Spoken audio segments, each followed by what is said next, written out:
আচ্ছা এখন ও মা গো, সারা লোকটা মেরেই ফেলবে এইভাবে। কি দিয়ে মারলে এইভাবে? কোথায়? আমার কাছে কিছু আছে? কি দিয়ে যেন একটা টিপ করে মারলে? আমার কাছে কিচ্ছু নেই। আচ্ছা তোমাদের কাছে আমি একটা সাজেশন নেওয়ার জন্য বা আমাকে একটা উপায় বলতে হবে। আমার খুব এমার্জেন্সি। আমি যদি সেই উপায়টা না জানি না বা আমাকে যদি কেউ সাজেশন না দিতে পারো না, তো বিশ্বাস করো আমি কতদিন বাঁচবো তার নেই ঠিক। আর রাতের ঘুম আমার উড়ে গেছে। আমি মানে আজ 13-14 বছর বিয়ে হয়েছে, মানে যত বছর বিয়ে হয়েছে তত বছর যে আমি কতদিন শান্তির ঘুম তোমায় ঘুমাইনি। ঘুমাতে দেওয়া হয়নি?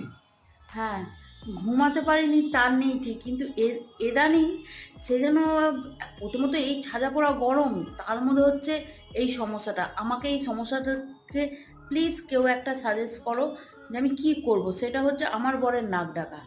এই এমন দাঁড়াও দাঁড়াও দাঁড়াও দাঁড়াও দাঁড়াও, নাক ডাকাটা একটা শিল্প, কলা কলা।